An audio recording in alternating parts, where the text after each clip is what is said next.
Thank you for joining us. My name is Devin DeLange, Director of DWELL Properties, and part of the series we'll be unpacking our leading flagship estates on the KZN North Coast, which is specifically our focus as an entity.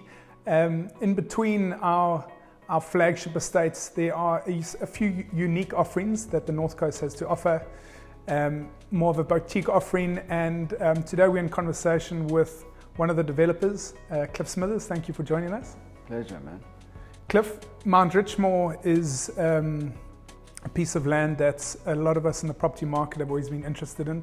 I personally run through the estate 2 or 3 times a week, and I've always pondered up onto the hillside to try and understand what was actually happening there. Obviously, most recently you've acquired the site, and we're all excited to know what's happening. Could you unpack that piece of land and tell us what it's all about?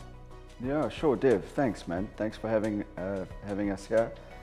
Mount Richmore is an interesting part of our North Coast. It's got so much rich views, and as you know, the location is probably one of the best locations in the area. Almost the heart of Ballito, so to speak, of the Greater Ballito. You just have these incredible uninterrupted views down into Salt Rock, beautiful valley views with lots of trees.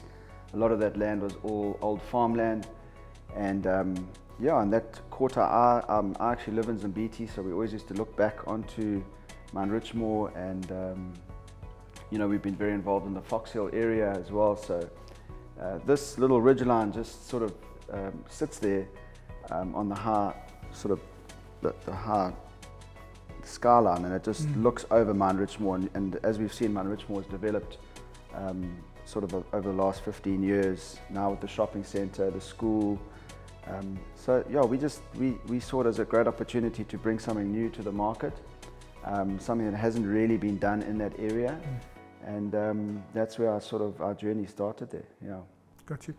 And Cliff, the market that you want to target or focus on for that hillside, you've obviously been involved in many developments on the North Coast, ranging from Schlonga all the way down to Sheffield, where we successfully complete and sold out one of your projects.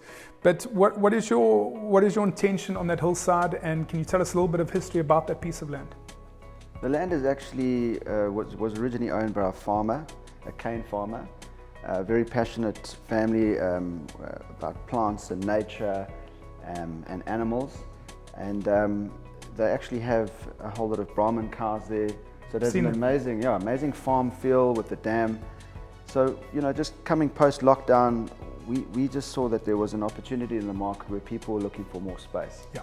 Guys that have been living in estates, obviously estates have a lot of space, but they have, for some people, become quite busy, and people wanting bigger plots with space between houses. Privacy. Massive. Nature, but still wanting the access to all the facilities. Gotcha. And I think this is where we're hoping that there's an opportunity.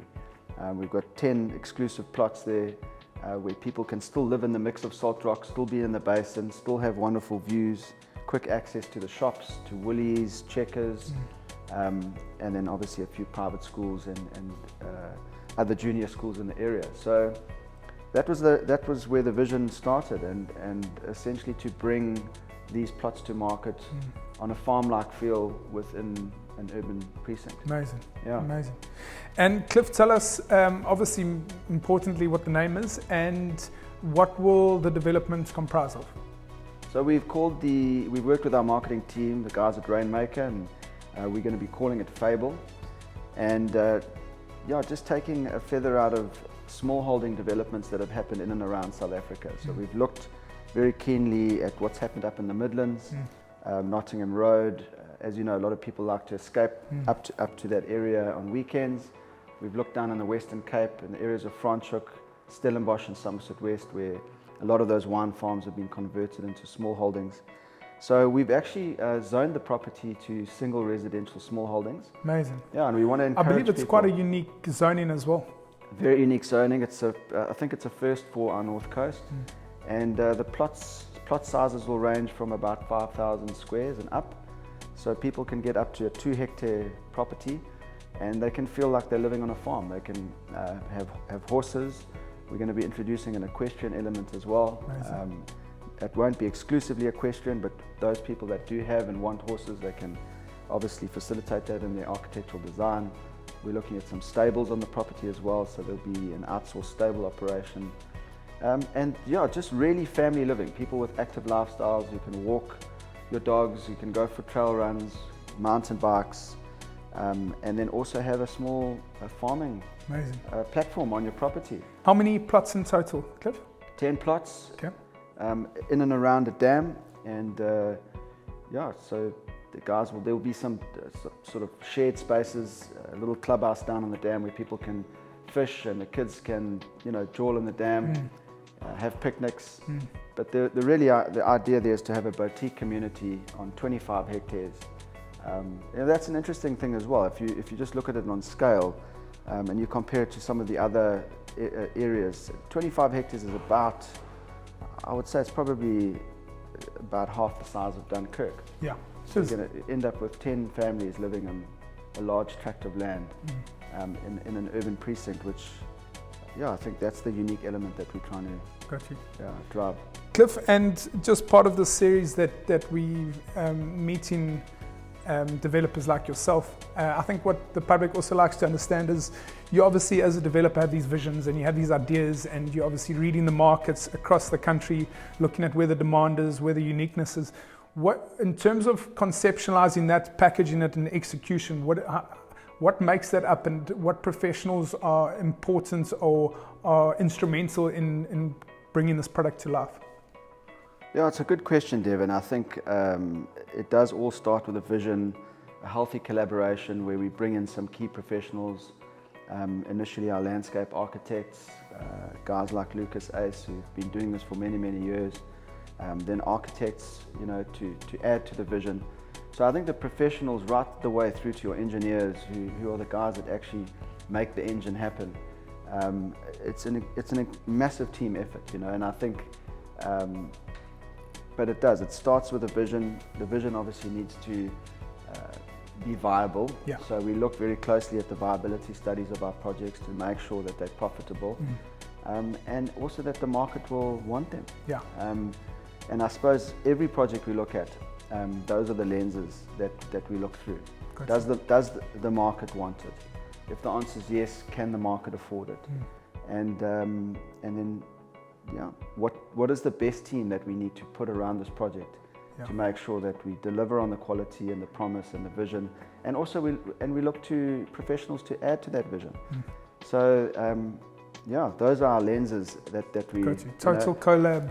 A sales team, guys like yourselves who've been selling in not just the States but in this region for over 20 years. I mean, without your good sales team who can represent the product properly, work with the marketing team, guys like Rainmaker, those are very, very key attributes. You know, people are bombarded with so many opportunities all the time, especially in a growing region like this. So we've got to make sure that we're sort of one step ahead of the game as far as brand positioning, our pricing, and we always want to put value on the table. You know, I think part of our objective as a development team is we want to make sure that anyone that supports us in our developments and purchases there, you know, actually does well themselves financially. Yeah. Got you. Cliff, and obviously an important question, which I'm sure a few people want to know.